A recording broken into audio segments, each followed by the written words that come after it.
Assalamualaikum warahmatullahi wabarakatuh. Apa kabar teman-teman semua? Semoga kalian dalam keadaan sehat afiat ya. Oke, di video kali ini gue ada membantu teman yang mengalami lemot parah di laptopnya. Aduh ya Allah. Jadi gini cerita di awalnya. Temen gue tuh datang, kemudian dia minta di upgrade. Gue bilang kenapa di upgrade? Nah ini mas, setelah di update jadi Windows 11 malah bukan performanya bukan malah tambah bagus, malah tambah lemot. Coba sini gue cek. Setelah gue cek memang benar itu lemot banget. Kalau loading pada saat booting up itu bisa sampai 3-5 menit mungkin. Aduh lama banget. Ya udah gue banyak banget baca istighfar. Oke. Udah ketahuan kan masalahnya di mana? Terus ya udah gue kasih saran buat temen gue itu kalau laptopnya perlu di-upgrade. Pertama, RAM-nya di-upgrade. Kedua, dari HDD ganti SSD karena di Windows 11 untuk HDD masih ngeden, nggak kuat gitu. Jadi aplikasi yang ada di laptop juga pengaruh juga sih. Banyak atau sedikitnya aplikasi yang diinstal, kemudian aplikasinya berat atau enggak, itu juga bisa bikin laptop kita lemot. Nah saat itu temen gue bilang dia cuma butuh buat pekerjaan dan aplikasi penunjang seperti aplikasi bawaan kantornya itu dari ya pokoknya aplikasi kantor lah, whatever itu apa intinya gitu. Dan gue kasih tahu nih untuk di upgrade RAM-nya dan SSD. Waktu itu SSD yang kecil aja gue bilang, yang 256 aja lah, nggak usah yang 500 1 tera, yang penting ini berjalan normal. Kemudian HDD-nya bisa difungsikan juga gitu. Jadi HDD sebagai storage-nya, tapi SSD sebagai C-nya itu, jadi buat sistemnya. Jadi oke teman-teman, nih SSD-nya udah saya buka. Sekarang tinggal kita pasang. Yang ke sini. Nah sebelumnya ini kan kosong nih port ini udah ditambah nih. Ini tambah, ini RAM-nya 2, ini 8 GB, ini 4 GB. Nah ini dia pakai HDD. Aduh, pakai HDD. Sekarang kita pakaikan SSD. Nah enaknya di sini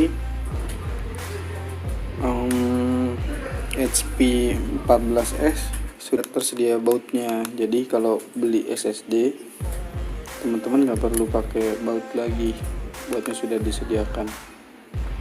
Oke, kita maksimalkan yang SSD untuk tempat aplikasi berjalan gitu. Dan ketemulah tuh nominalnya berapa. Tahu mau habis berapa itu? RAM 8 GB, kemudian SSD 256, kurang lebih itu 600 ribuan. Tadinya gue pengen tambah lagi RAM-nya jadi 8 sama 8 16 kan gitu. Ternyata nggak kuat.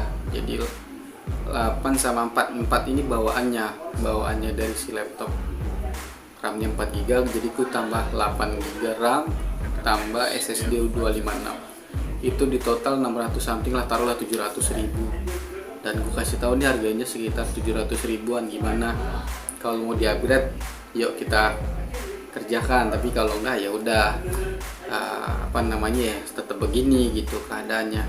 Walaupun diganti RAM itu nggak jaminan.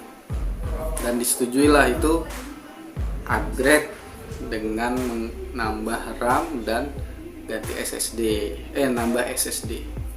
Ya udah. Nah proses penggantiannya itu bukan tek dipasang jadi gitu, enggak, ada prosesnya. Nah prosesnya itu yang memakan waktu lama dan butuh juga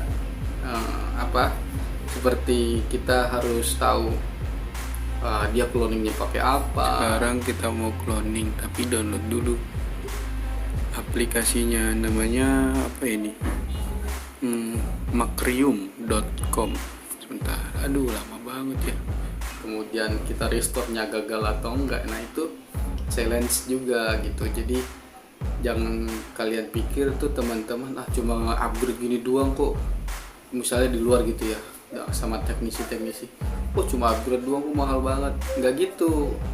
Nah ini ada risikonya data bisa hilang. Nah resiko ini udah gua kasih tahu juga, gimana kalau resikonya data hilang, tolong di backup dulu walaupun lama, yang penting data kalian backup sebelum gua upgrade, karena ada kemungkinan crash gitu. Dan disetujui juga, alhamdulillah. Makanya kenapa gua mau, salah satunya itu, kalau sudah ada persetujuan itu gua aman gitu. Masalahnya ini kan data, kalau untuk data itu kan nggak bisa main-main gitu. Ya udah gue kerjain lah dengan prosesnya begitu panjang rumit. Pertama kita harus bongkar dulu kan, bongkar laptopnya lah. Setelah dibongkar kita bersihkan, jangan lupa itu kalau udah bongkar laptop dibersihkan dari debu-debu. Kemudian setelah dibersihkan kita coba RAM-nya bermain atau enggak, maksudnya bermain tuh jalan atau enggak gitu. RAM-nya udah masuk. Nah awalnya RAM-nya itu 8 tambah 8 nggak mau nyala. Ya udahlah, 8-nya gue cabut jadi 8 sama 4 baru nyala. Oke nyala nih, baru tuh gue masukin lagi SSD nyala, tapi belum proses perpindahan dari HDD, sistemnya di HDD kemudian dipindahkan ke SSD gitu. Nah proses perpindahannya juga butuh waktu, kita harus download dulu lah aplikasi untuk cloningnya. Kemudian setelah cloning selesai baru deh itu aplikasi cloningnya udah selesai, kita upload di aplikasi itu, pindahin lah tuh ke HDD, dari HDD kita bungkus kemudian dipindahin ke SSD gitu. Setelah selesai itu bukan langsung dinyalain jadi enggak, tapi ada lagi proses, yaitu pemindahan sistemnya yang ada di BIOS. Di BIOS dipindahin lagi, arahkan ke SSD. Jadi ketika dia booting up, langsung sistem mengarah ke SSD gitu, ngebacanya sebagai penjalan atau penggerak operation sistemnya, OS-nya gitu kan. Nah HDD-nya kemana bang? HDD-nya tetap ada, tapi kita hapus data-data yang di HDD, dan 500 GB di HDD itu jadi storage-nya gitu.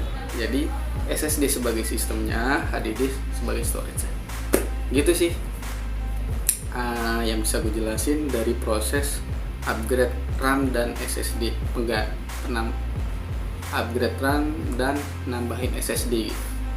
Jadi teman-teman kalau mau upgrade itu sebaiknya di backup dulu. Setelah di backup, kemudian pastikan data-data itu sudah berhasil di backup, baru bisa ada proses upgrading. Itu aja pengalaman gue kali ini yang gue harus kasih tahu ke teman-teman. Semoga bermanfaat. Assalamualaikum warahmatullahi wabarakatuh. Jangan lupa tinggalin komen ya, kalau misalnya ada yang perlu ditanyain silahkan. Makasih. Assalamualaikum warahmatullahi wabarakatuh.